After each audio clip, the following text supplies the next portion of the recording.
and such and such, such and such, head of domestic violence. What? What?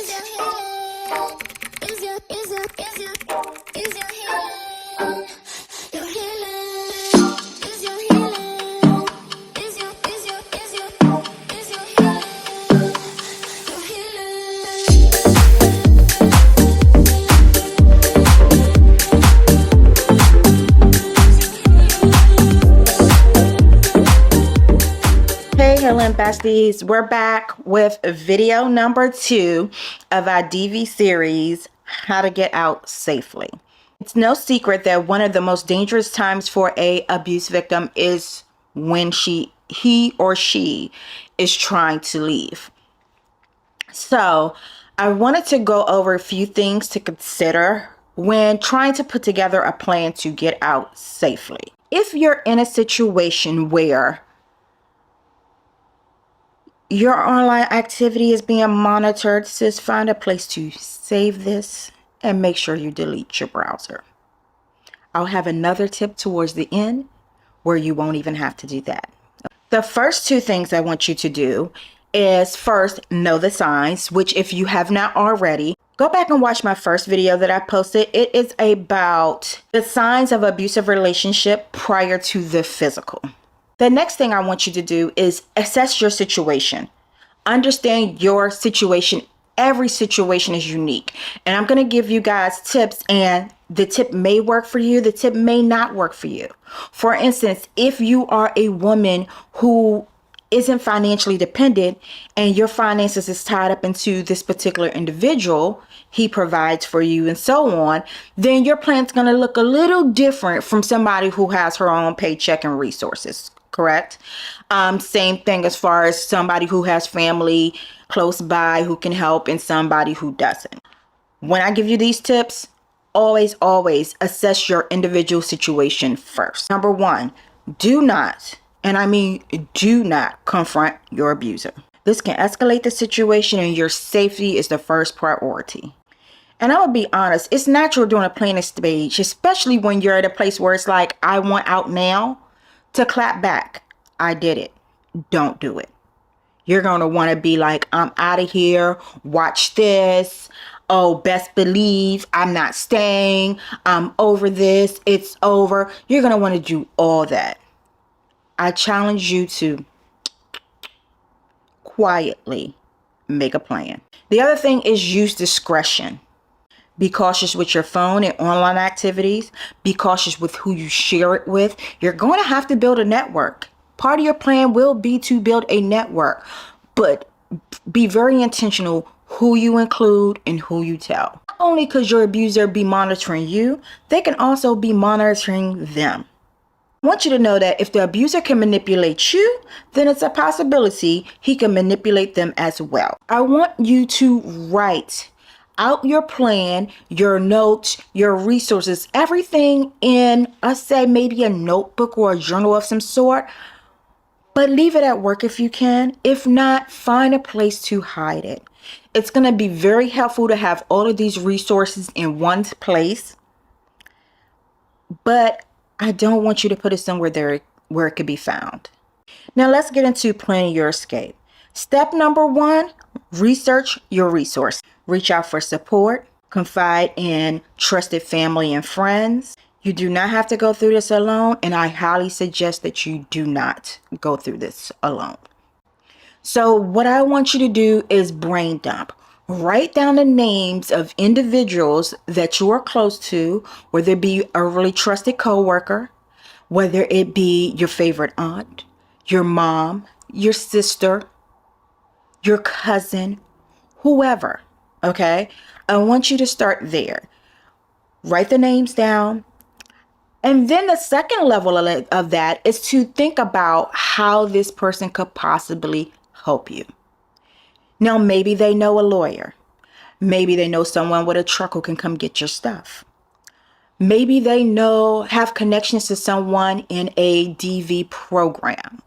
You get where I'm going here? And if you're not sure how they can help you in that moment, but they are a trusted, reliable source, then leave it blank. You'll fill it in later when you decide to share what you're going through and your plan to get out. That is when they'll open up what resources they have and are able to help you. Again, one of the things I want you to remember when doing this is to be very discreet and intentional about your established support system. If he can manipulate you, he can manipulate them. So, quick story time. One of these times, one of the 7, yes, y'all, 7. It took me 7 times to be completely done. I mean, 7 times I put him out, 7 times he came back, whatever. And I'm gonna keep it a buck with you guys. On average, it takes a woman 7 times. So I was right on time. Even though it seems absurd, I was on time. And at this time, I was completely fed up. I was done. I wanted this over with. I wanted to reclaim my energy. I wanted to reclaim my life. And so I called my cousin that I knew was a police officer. Went searching for, I hadn't talked to her in years, went searching for her number, you guys. When I found her work number, I called it up. I could have called family and friends, but this is how the universe works, right? Didn't call family and friends to get her number. I called the police station she worked at. And guess what happened? You have reached Sergeant such and such, such and such, head of domestic violence. What? What? So again, when I tell you that you don't know who can help you until you speak with them, you don't know. Imagine what my abuser experienced when he thought he was going to get away with his behavior again. And the sheriffs were going to come. Excuse me, not the sheriffs. The police showed up being typically easy on him. And I called my cousin. And she said, let me speak to them. When I tell you his face was like, when she announced who she was, yeah, game over. Game over. So again, you never know who knows who or how people can help you until you share. But again, be very discreet and very intentional about who you choose to share the story with. Next, research the programs and assistance available to you in your area. Again, at the end of this video, if you are from the DMV area, I will be listing resources for the DMV area. I will also be listing a national hotline. For anyone outside of the DMV area, please call the national hotline and find out what resources you have in your area. You will be surprised. I'm not sure how true this is. My girlfriend actually lives in DC, but she told me shortly after my experience that DC had a program where if you were able to show police records that you filed and so on, that they would help you with some form of housing. I know there are shelters. I know most people don't want to be in shelters. Family will always be ideal, but it's not necessarily for everybody's situation. You want to secure important documents. Again, as a means of control, your abuser may have your birth certificate, may have your social security card, your ID, and so on. If they do not secure those documents in a place that are going to be easy accessible for you when you need to get out, they do start making a plan now to get new copies so that you're able to stash them and have them for later when you make your great escape. Get your stuff and create a to-go bag. Again, assess your situation. This isn't necessarily for everyone. For my individual situation, I was the breadwinner. He went out of town. There was not a bag and grab and go, but I damn sure took my shit. What I did was I had a pod show up shortly before he left, or the day before. I don't remember exactly if it was the day before. Y'all, mine just been like a decade ago. But had a pod set up. I gave him about 2 hours on the road, you guys. Called my family, friends. We packed that pod up with my stuff. And that pod sat there until it was time to be picked up. Some of you guys won't have that opportunity. Some of you guys won't be taking any furniture and so on. It may just be a bag. If you're able to pack that bag now and leave it at work, do so. If you're able to leave it in your car, do so. But that also risks the opportunity of you being caught. And I would not suggest that. Work is probably the safest place to stash any items you need that won't be found. For those who do not have a workplace and are that kept woman, then I would suggest maybe packing a bag and leaving it at a family member or friend's house. Unfortunately, again, if you're that kept woman, then this man probably has power. He has financial control, and you don't know exactly what control he may have over family or friends that are close to you. A lot of times we're living at home in the abuse. The outsiders don't see it. They may think he's amazing. Amazing. And you never know, again, if you watched video 1, what has been said about you to your family members, what has been insinuated about you to your family and friends, where they're kind of already partly siding with this individual. It sounds crazy, I know, but again, this goes back into, I'm going to repeat again, discretion and intention on who you list as your support system. So for those who can pack their bags, if you could pack your bag, of course, clothes, toiletry, important documents, whatever you can pack in that bag and whatever you may need, pack in a bag and stash it. If you can't pack the bag, create the list in your trusted notebook of all the things you want to pack. In the event that you need to pack fast, that list will help you. Safe destination. Okay, you have to choose now a safe place to go. Again, assess your situation. Maybe you can go to family and friends, which you really could use the loving energy at the time, but sometimes it's not always the safest route.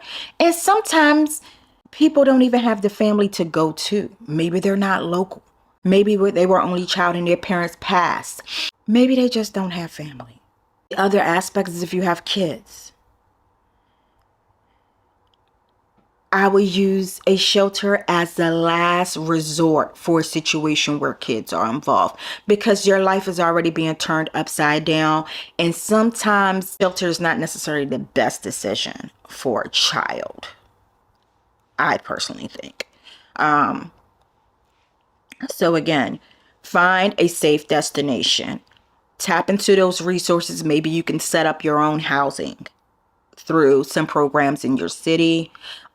Maybe you have to go to a shelter. Maybe you're able to find a family member or friend that you can come stay with for a little bit until the whole situation blows over, or you're able to get some type of legal protection. Trust your instincts. Listen to your gut. If you ever feel unsafe or uncertain about your escape plan, don't hesitate to reach out for guidance or support. Use those hotline numbers.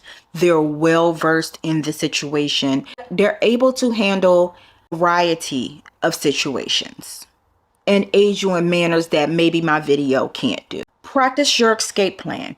If you can, practice your escape plan several times. This helps reduce anxiety and create confidence that you will need when the time comes. Not everyone will have the luxury to do so, but if you do, please practice. Drive the route. Practice how much time it takes you to put your stuff in the car, the kids in the car. The more you practice this, the smoother your plan will go. Choose a time when your abuser is not around and your resources and support system are available. While when the abuser is at work is an option, it's not always the safest option. Reason being, abusers can often manipulate others into aiding them in their abuse unknowingly. You may not know if your neighbors have been looped in to watching your house under the guise of being great neighbors. You can be in bed packing your stuff up, and now he shows up from work because the neighbor has called him and told him. Maybe just the neighbor has called him and maybe even simply said, "Oh, I didn't know you guys were moving." Now he's on his way home. And you have not only compromised your safety, but compromised the safety of the individuals who are helping you. This will be a great time to turn those tables. You know how they'll put the locator on you? It might help you greatly to now put the locator on them so that you're able to know where they are as you plan your escape. The next thing I would suggest is to safe arm yourself.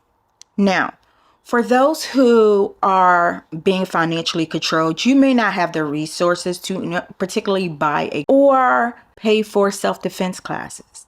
For somebody whose time is being controlled, you may not have the time to get away for self-defense classes. I will always suggest self-defense classes first.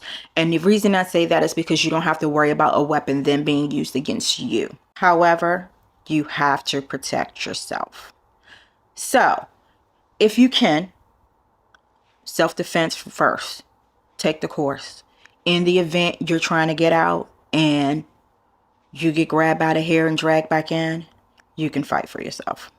So self-defense class first, and then other options if you have the resources and the ability or your circumstances allow it, protect yourself. The last one is technology security. Remember at the beginning of this video, I told you to make sure you clear your browser, but save this video somewhere where you can revisit it as you make your plan and if needed. Let's assume your abuser is monitoring your online activity. Use private browsing modes. That's my trick, guys. Use private browsing modes. Create new email accounts and change passwords to maintain confidentiality. I hope all of these tips helped you be able to put your plan together to get out so that you are able to reclaim your life and have a happy one. However, after you watch this video, your very first step needs to be to call one of these hotline numbers and find out what resources are available to you. Once you do that and you assess your situation, then you can start to put together your plan and get the hell up out of there. But do so safely. Assess your timing. Listen to your gut. Make your plan. Be intentional and discreet about who you choose to be your support system. Overall, put your happiness, your health, and your safety first. Until next time, love yourself, protect your energy, and deal with life's bullshit with grace and gratitude. Love ya.